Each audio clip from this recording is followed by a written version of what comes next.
પંચમહાલ પ્રેસમાં આપનું સ્વાગત છે। સમાચાર છે કે પંચમહાલ જિલ્લાના ગોધરા ખાતે વિરોધ પક્ષના નેતા અમિતભાઈ ચાવડાની ઉપસ્થિતિમાં કોંગ્રેસની વિસ્તૃત કારોબારીની બેઠક યોજવામાં આવી।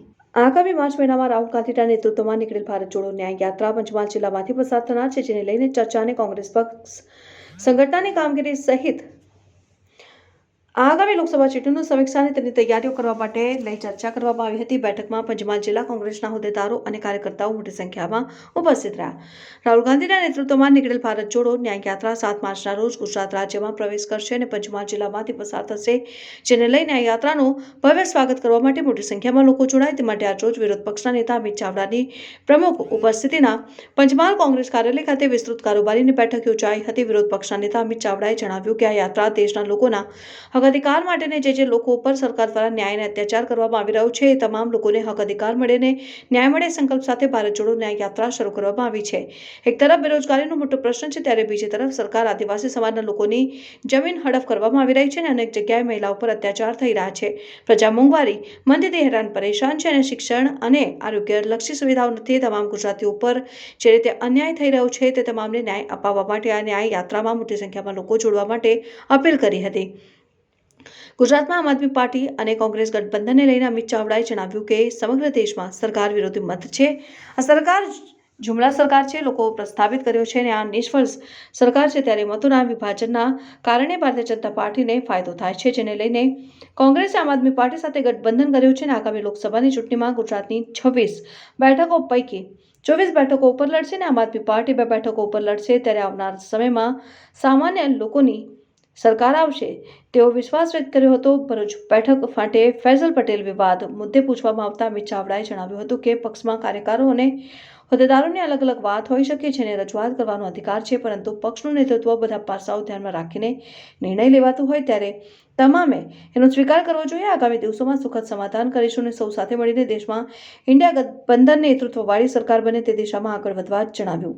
2019ની ચૂંટણીમાં ભારતીય જનતા પાર્ટીને તેના એલાયન્સને 35% મત મળ્યા છે અને 65% મતો વિરોધમાં પડ્યા છે। મતોના વિભાજનના કારણે 2019માં ભારતીય જનતા પાર્ટીની સરકાર બની હતી અને લોકો સરકાર બદલવા માંગે છે અને જો સરકાર બદલવી હોય તો સરકાર વિરોધી જે મત છે તે વેચાઈ ન જાય તે માટે ઇન્ડિયા ગઠબંધન બનાવવામાં આવ્યું છે। આગામી લોકસભાની ચૂંટણીની તૈયારીઓની સમીક્ષા કરવા માટે અને ભારત જોડો ન્યાય યાત્રા જે ગુજરાતમાં આવી રહી છે ત્યારે રાહુલજીને યાત્રાનું ભવ્ય સ્વાગત અર્થે આજે કારોબારી બેઠકમાં વિસ્તૃત ચર્ચા કરવામાં આવી છે। 7 માર્ચના રોજ ભારત જોડો ન્યાય યાત્રા ગુજરાતમાં આવી રહી છે। 7 માર્ચથી શરૂ કરીને 10 તારીખ સુધી આ યાત્રા ગુજરાતના અલગ અલગ જિલ્લાઓમાંથી પસાર થવાની છે અને દેશના લોકોના હક અધિકાર માટે જે લોકોને સરકાર દ્વારા અન્યાય થઈ રહ્યો છે, અત્યાચાર થઈ રહ્યો છે, એ તમામ લોકોને એનો હક અધિકાર મળે અને ન્યાય મળે એના સંકલ્પ સાથે જ્યારે મણિપુરથી આ યાત્રાની શરૂઆત થઈ છે ત્યારે ગુજરાતમાં એનું ભવ્ય સ્વાગત થશે। આદિવાસી વિસ્તારમાં જે રોજગારીનો પ્રશ્ન છે, અનેક જગ્યાએ સરકાર દ્વારા આદિવાસી સમાજ ગરીબ સમાજની જમીનો હડપવામાં આવે છે।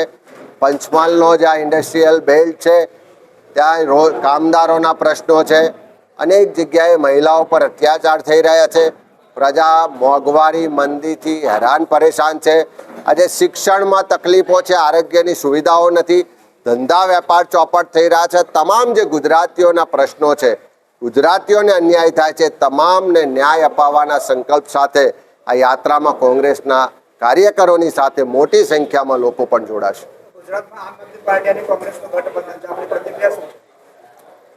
સમગ્ર દેશમાં જે રીતે સરકાર વિરોધી મત છે, સરકાર તમામ મોરચે નિષ્ફળ સાબિત થઈ ચૂકી છે। આ સરકાર જુમલા સરકાર છે એવું લોકો પ્રસ્થાપિત કરી ચૂક્યા છે।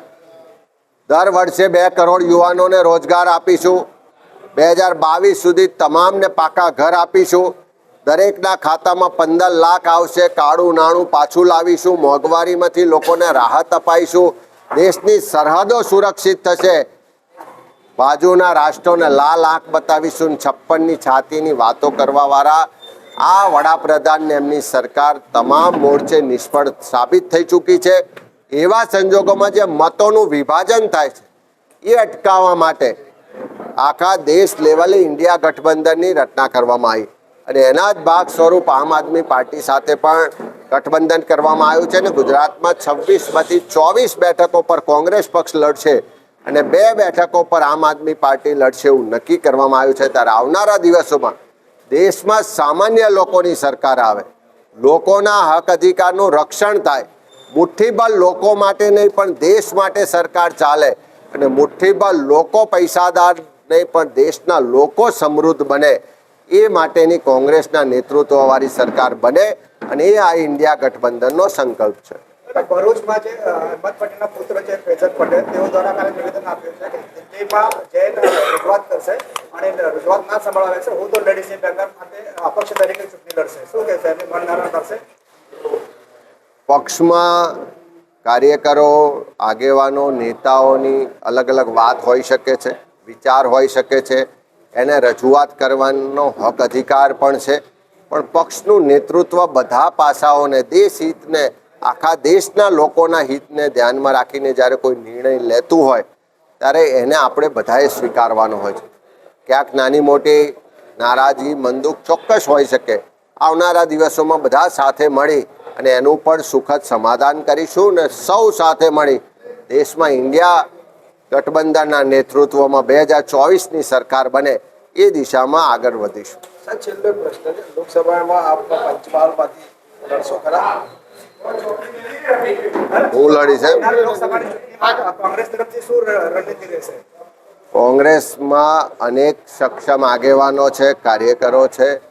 આ પંચમહાલ લોકસભા વિસ્તારના જે મતદારો પણ છે એ કોંગ્રેસની વિચારધારાને સમર્થન આપવાવાળા મતદારો છે. આ વિસ્તારોમાં જે પણ જીઆઈડીસીની સ્થાપના થઈ, ઉદ્યોગો આવ્યા, બક્ષીપંચ સમાજને અનામતની વ્યવસ્થા મળી, જે પણ કાયદા કાનૂનની રીતે આ વિસ્તારોને લાભ મળ્યો છે એ તમામે તમામ કોંગ્રેસના શાસન સમયના નિર્ણયો એ વખતના કાયદા કાનૂનને કારણે મળ્યો છે. આ વિસ્તારને ભારતીય જનતા પાર્ટીના શાસનમાં ખૂબ જ અન્યાય થયો, ભેદભાવ રાખવામાં આવ્યો છે.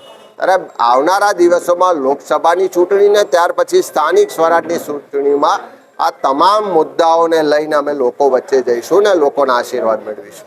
છેલ્લો પ્રશ્ન, આપ લોકસભા પંચમહાલથી લડશો ખરા?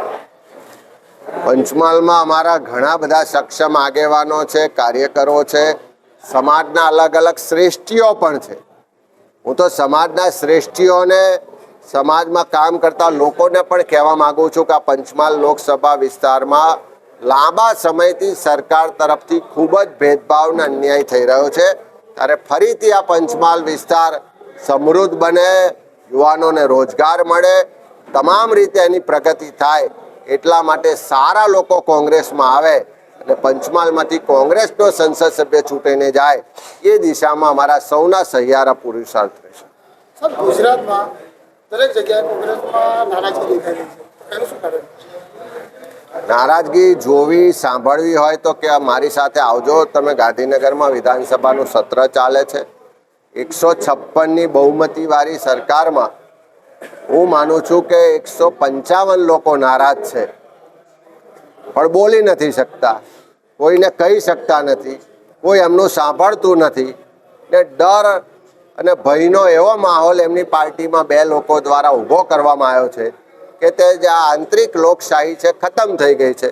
કોંગ્રેસમાં આંતરિક લોકશાહી છે એટલે ક્યાંક મારાથી કોઈને મનદુખ થયું હોય તો ચોક્કસ કહી શકે છે. હાઈકમાન્ડના કોઈ નિર્ણય સામે વાંધો હોય તો પણ કહી શકે છે. એટલે કોંગ્રેસમાં મોકળાશ છે, આંતરિક લોકશાહી છે, જ્યારે ભારતીય જનતા પાર્ટીમાં મોકળાશ, આંતરિક લોકશાહી ખતમ થઈ ગઈ છે.